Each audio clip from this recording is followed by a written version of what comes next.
Happy Friday the 13th. John Razimus here, also known as John Hughston. I'm basically just going to tell people straight up, I'm John Hughston. I'm John Razimus. Same person, same thing. Not a persona, not acting. Although, it wouldn't be a stretch to say I could act. But the fact is, my reactions to, let's say, paranormal investigations are genuine. I think audiences are sick and tired of overacting on paranormal shows. One of the first things I look for in a questionable clip, whether it's Bigfoot, Loch Ness Monster, a ghost, a flying saucer, is I listen to the witnesses. And you can almost immediately judge very accurately based on how bad the acting is. If there doesn't seem to be any bad acting taking place, I give it another look. But bad acting, there was a recent clip I saw of like a gnome, some type of gnome sighting or something, or a little goblin sighting. Someone made a little cryptoid video for Halloween, and they used like a generic Wolfman sound effect, like "oh," and it sounded like it was a clip you could find anywhere. I was like, wow, that's a sound file. Sounds like for a movie or just a generic sound file website of a wolf or a wolfman. And the person said, oh, no, the people who made this, they don't have access to the internet. I'm not buying that for a second, and no one else did either. My comment got like 30 thumbs up, and his comment got nothing but thumbs down. But, man, I really don't like social networks of any type, shape, and form. Because that thumbs up, thumbs down thing turns toxic very fast. But that's a different subject for another time. Friday the 13th. I picked this up on Halloween. It's pretty much the only cool thing I got on Halloween is this cool little guy.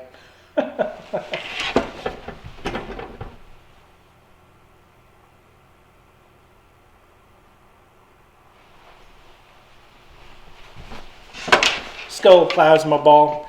And even though it's just a toy, even though it's just a prop, it could be used in ghost investigations.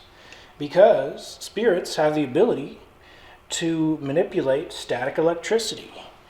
And these plasma beams, there's gas inside of here, and the static electricity that naturally is around my hand is what causes that to happen. A spirit could theoretically move these plasma beams. Sparks, spikes, whatever you want to call them. A spirit could theoretically move them. Now, it's not a reliable form of ghost investigating, I understand. But it's thinking outside the box, and it's an original way to ghost investigate. But even if a spirit did walk through one of these things or stick the ghost spirit hand through it, and I believe spirits have the ability to turn on and turn off, materialize, dematerialize, fade in and fade out of this dimension. And during that fading in process, they can manipulate static electricity. And during the faded out process, they can walk through walls, and they could walk through this, put their spirit hand through it, and nothing would happen. But even if their spirit hand did go through this, it would probably be super subtle. It'd probably look like that. And so that's why it's a very unreliable form of spirit investigating. But still, I like new inventions. I like thinking outside the box. I actually just picked up a tri-field meter, the new model, the new tri-field meter. Now, it's been around for now a couple years, but it's still the new model.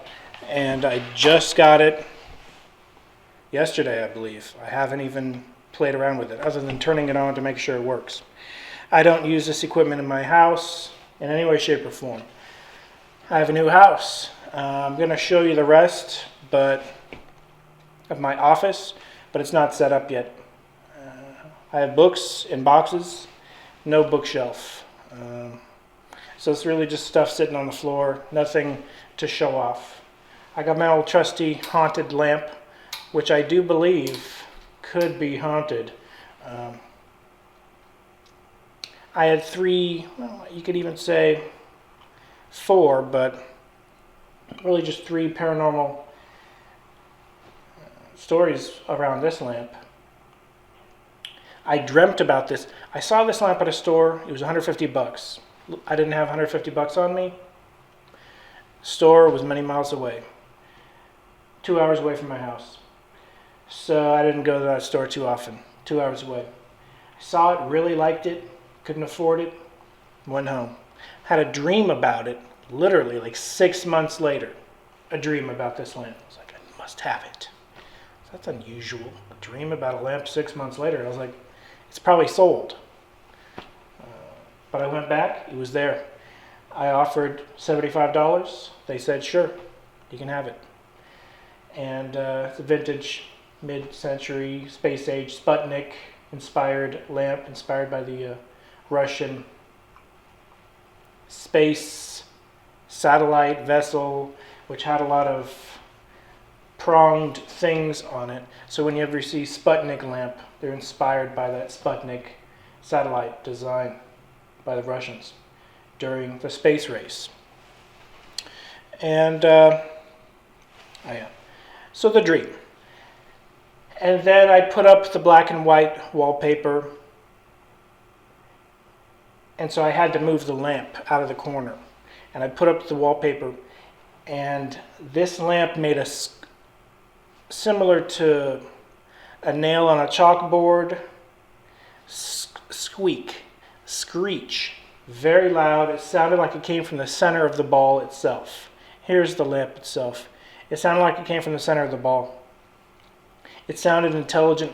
It sounded like a screw internally was being turned on purpose for maximum audio effect.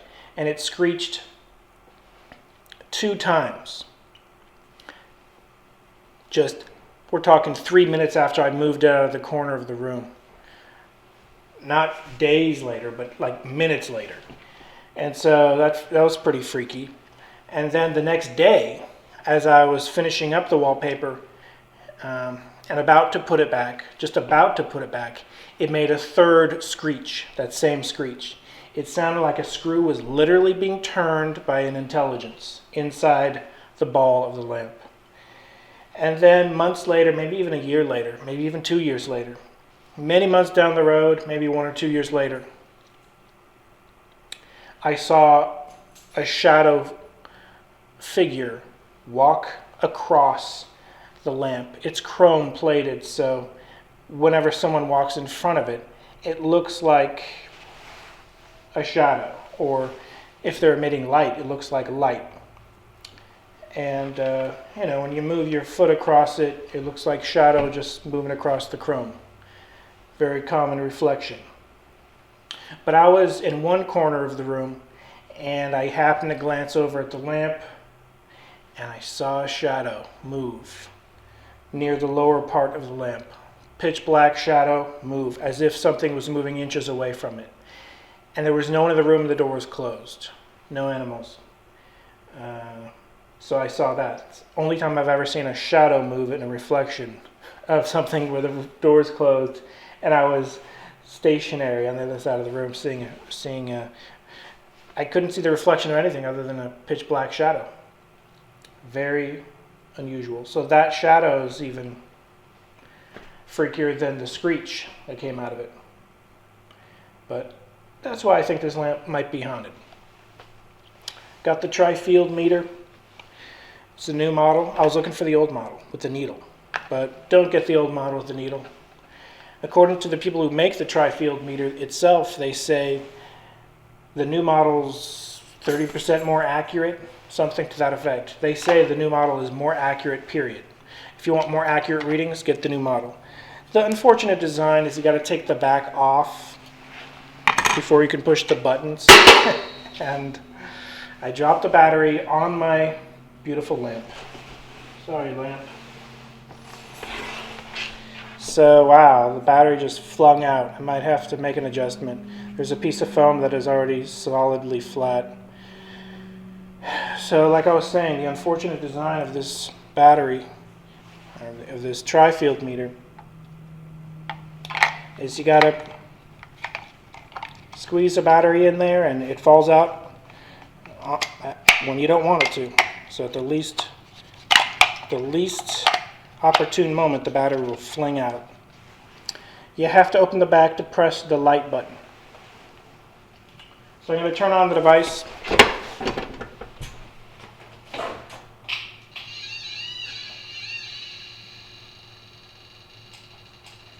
The light button is turned on.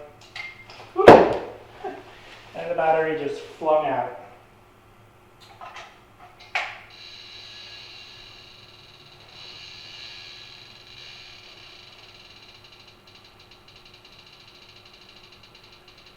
Beautiful device.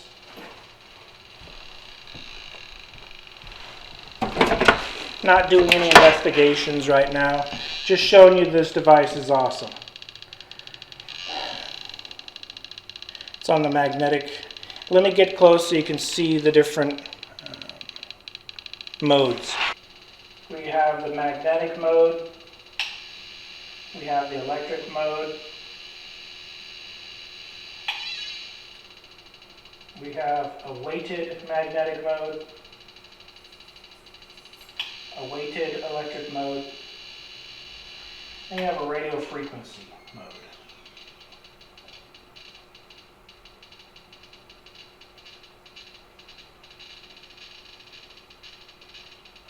So obviously these are just a bunch of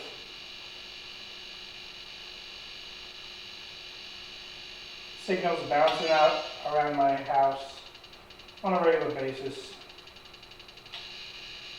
Everyone's house has these different frequencies, different fields bouncing around them at all times. So how do you distinguish them from a ghost, from a spirit? Like everything, it involves trial and error, practice and patience, and learning from scratch. What I've personally witnessed in the ghost investigation, spirit investigation, paranormal investigation field is a lot of supposed ghost hunters. They have a device which they got from China for $4.99, $9.99. Oh my gosh, they broke the bank at $19.99. Woo! Wow, they're professional. They actually spent a good $24.75. Oh my goodness, they got to be taken seriously. Whoa! I'm not making fun of people that aren't rich, but in life, in the first world, and I'm talking about the second or third world here, I'm talking about in the first world. If you want to be a professional DJ, you're going to need to eventually get some professional DJ equipment.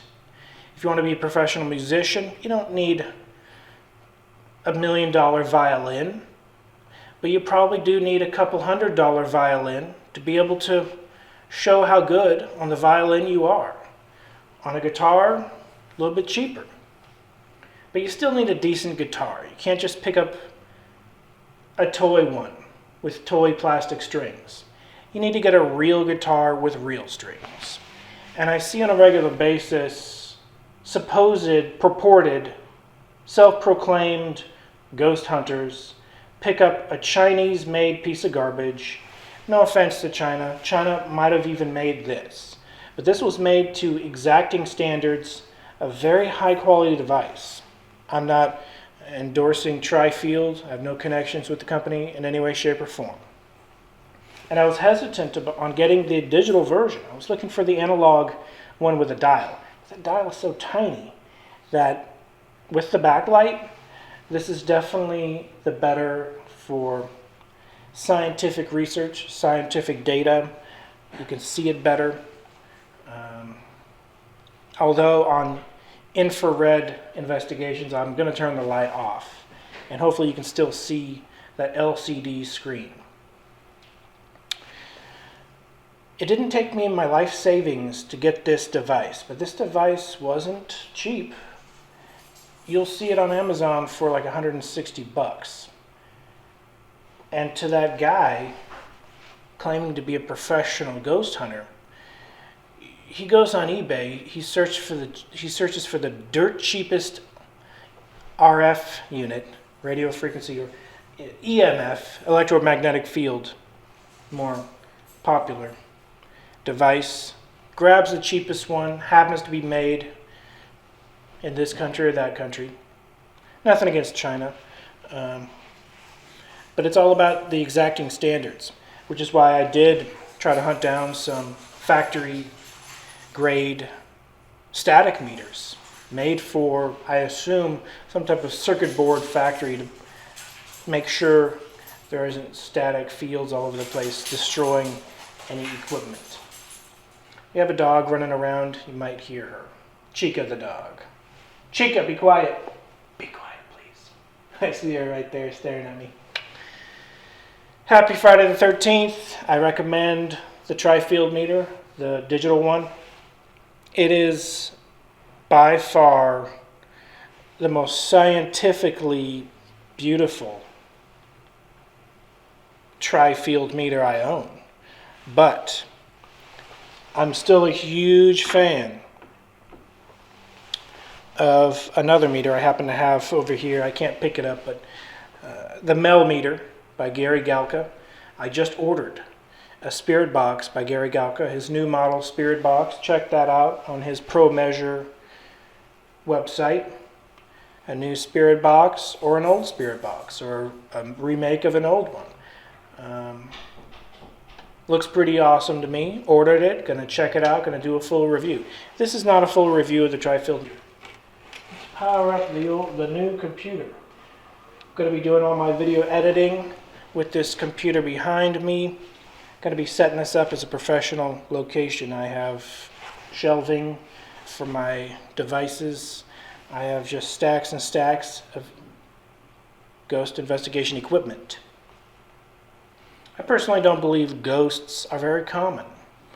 But I think spirits are extremely common. I think they're all over the place. But you don't need to get paranoid about it. Yin and yang to everything. There's positive, negative, and neutral spirits all over the place. Don't investigate in your house. You don't want to be bothered. Skeptics, disbelievers, atheists, most of them think all ghosts and spirits is just Hollywood propaganda. But it's not.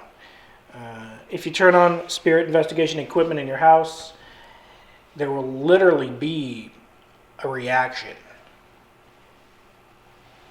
And I personally don't want that reaction in my house.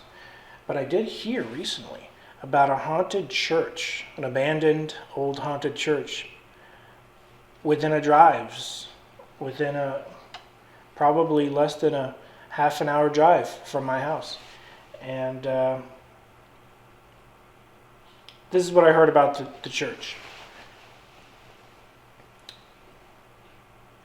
That when you pass the threshold, get out of your car and walk up to the threshold. I assume, in my mind, I pictured the threshold was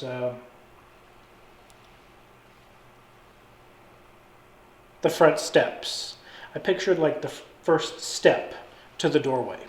If you walk on that first step, if you pass the threshold, wherever that threshold may be, I've never been at this location yet. Only heard a story, but it's from a witness or a secondhand witness.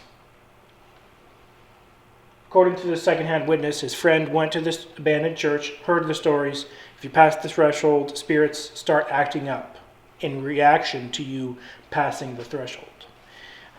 I was intrigued. I said, give me the address. I want to go there and immediately investigate this place.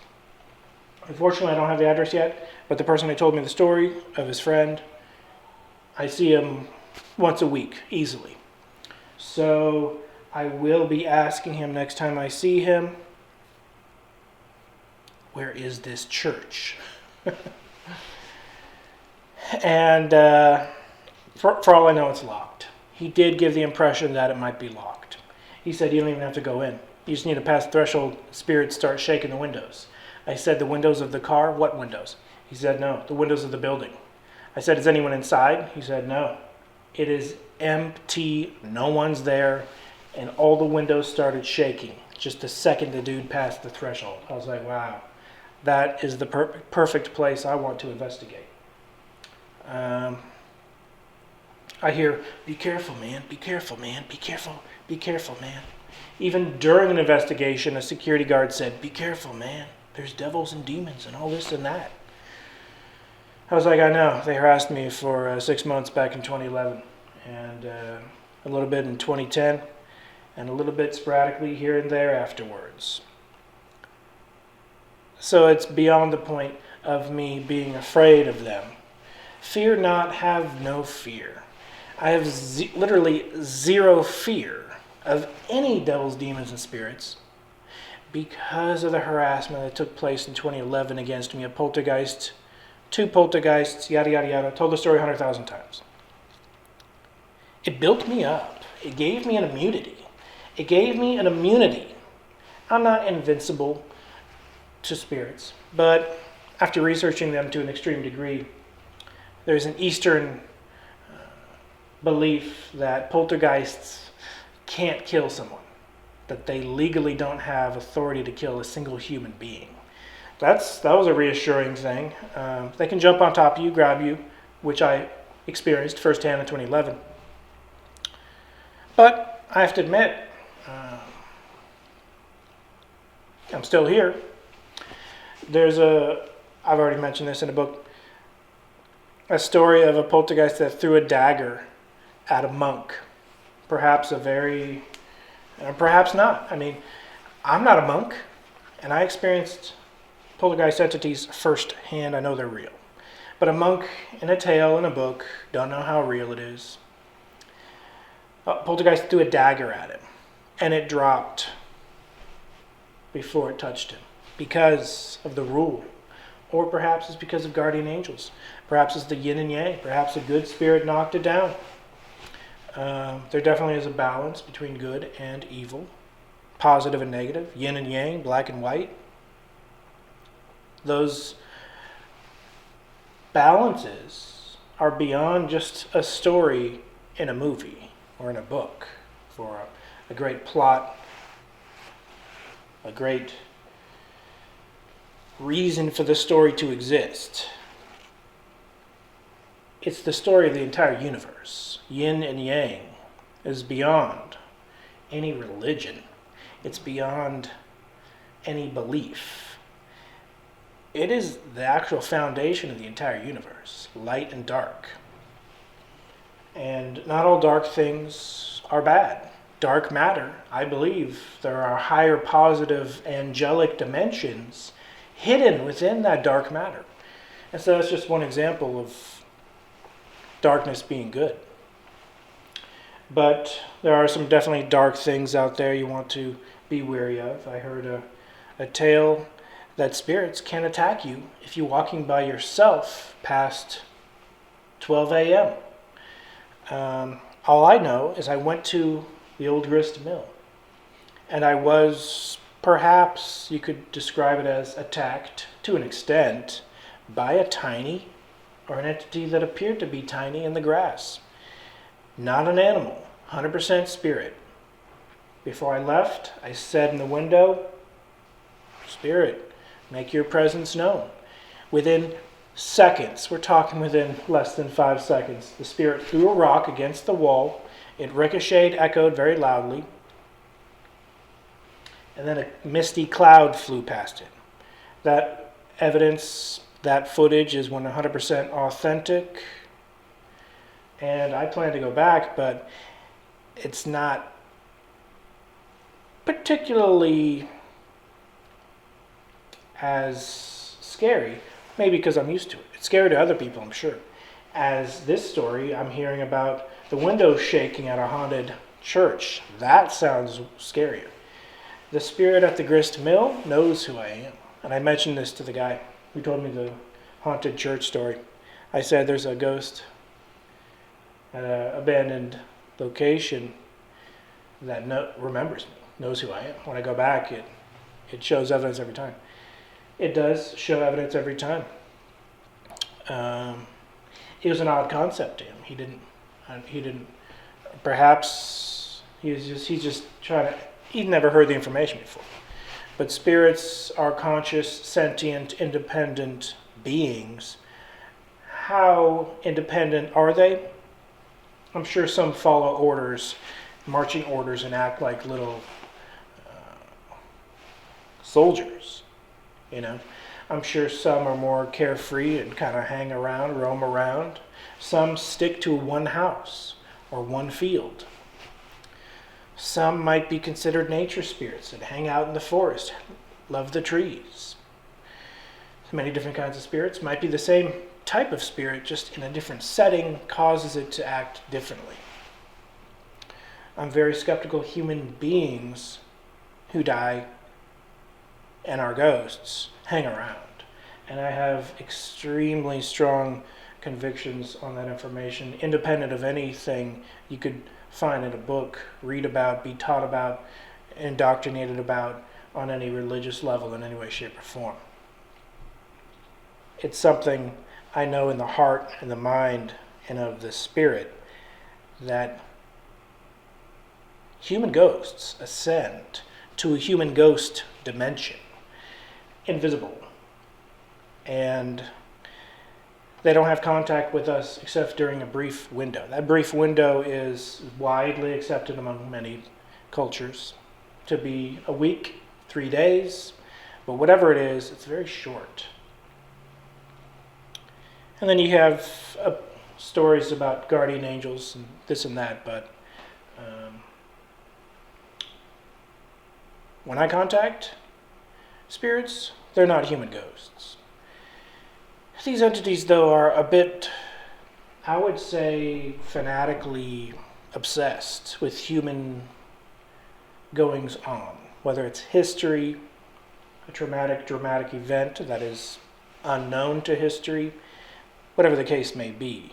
They watch humans to an extreme degree. They are the watchers, and they will repeat history, and then a ghost hunter coming along thinks this entity obsessed with humans, repeating human history, even in the subtlest ways, is that Gettysburg ghost that was at the Civil War. But no, it's a spirit totally independent of humans, basically a different species. These spirits are native to Earth. They're not aliens or anything. They're not extraterrestrials. But they're obsessed with human culture, and they actually, they're interwoven in our history and our culture. They love to manipulate our timeline from the perspective of just our history. They love to manipulate our history, but humans have the greatest impact on manipulating history. These entities have a much more subtle impact, I guess, depending upon their host. They could have a very successful host. Don't want to go into details, but it's just opinions, just theories, all right? But I am a first-hand witness to poltergeist activity 2011. This is my new place. This drops off pretty far. I'm upstairs. It's very nice. I'm going to be putting lights so you can actually see a little bit better in the next video. I'm going to be putting my, artwork, whatever the case. I'm going to be having a bookshelf. Going to be putting my books up. Going to be stacking very neatly, organizing, maybe labeling. I don't know. My ghost investigation. Infrared cameras. I have. This is not an infrared camera, unfortunately. I have that one. I have, I guess, 4 GoPro-sized Panasonic infrared cameras. They stopped making in 2015 or so. Infrared cameras, why don't they make more of them? High quality, like the Panasonic ones. I don't know. I don't know. Not everything's a conspiracy. Some things are just supply and demand, and people didn't demand them at the time. But I'm a big fan of infrared. I'm a big fan of ghost investigating in pitch blackness. Spirits can see in the dark perfectly. No different than a tiger. I did see the Tiger King ghost investigation by Ghost Adventures crew at Joe Exotic's old zoo. Pretty freaky stuff. A little bit sick and twisted imagery. Sick and twisted. Talking about Zach Bagans' direction.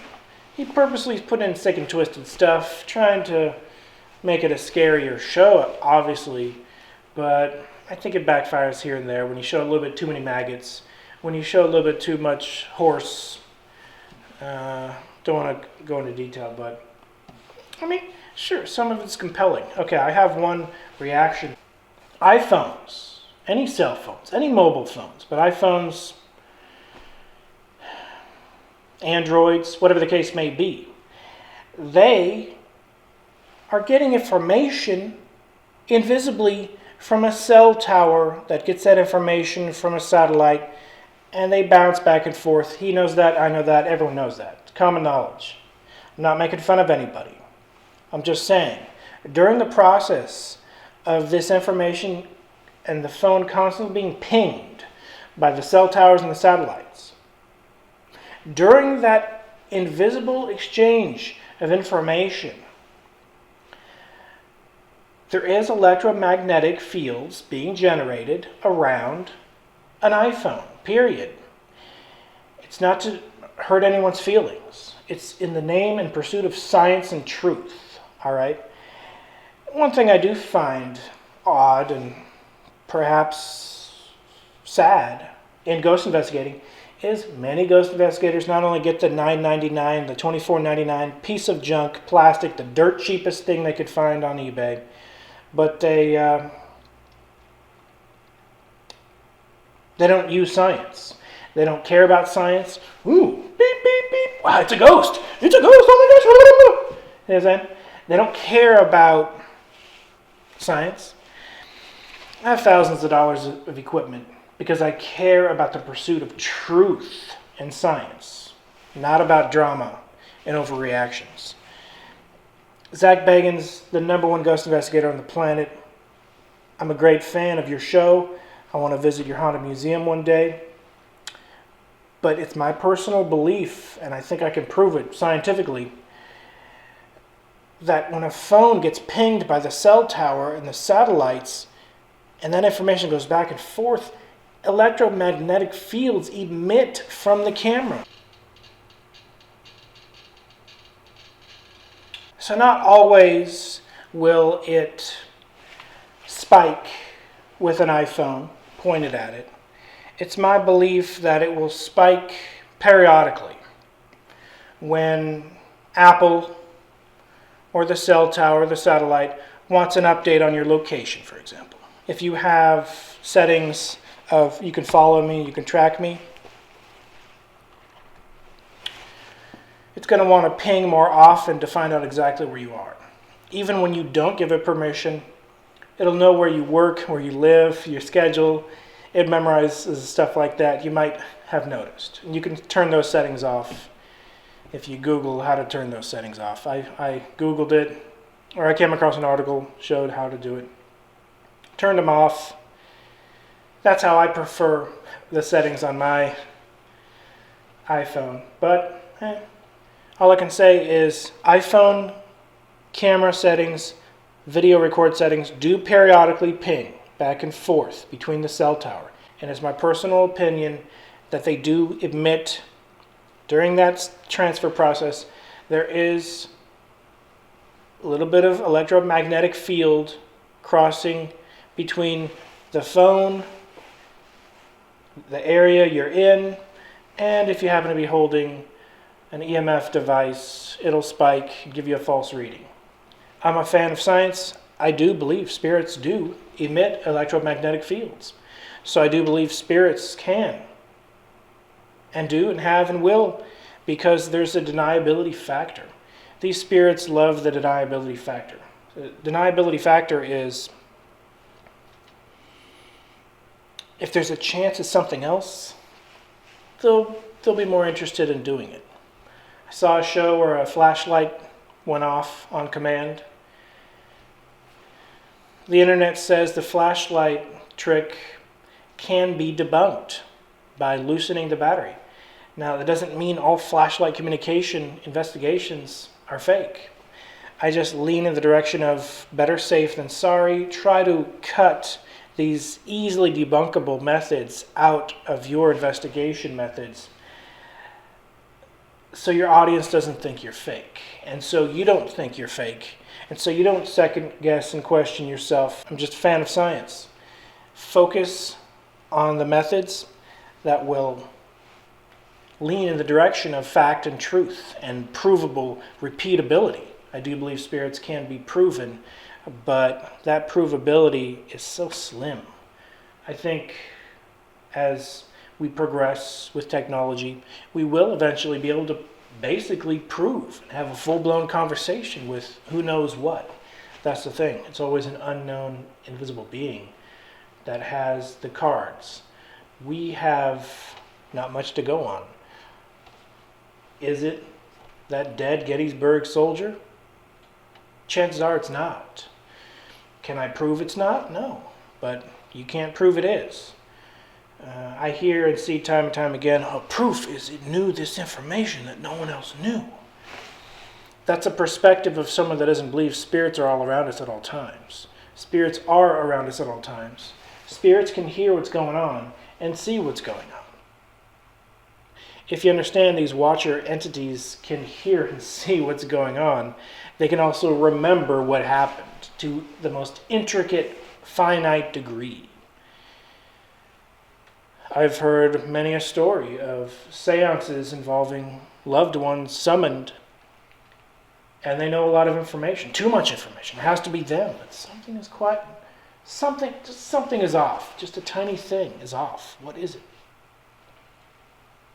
I hear they know too much, only that person would know, yet something is off.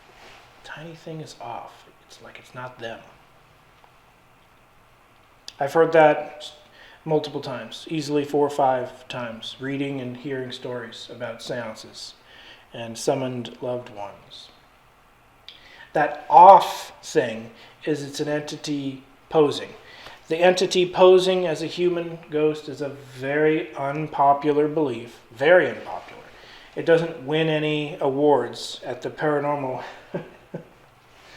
show.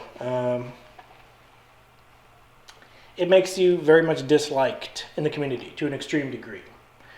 But it's obviously the theory I lean towards. I don't believe that there is a single non-conscious spirit on planet Earth. I think every single one of them are conscious.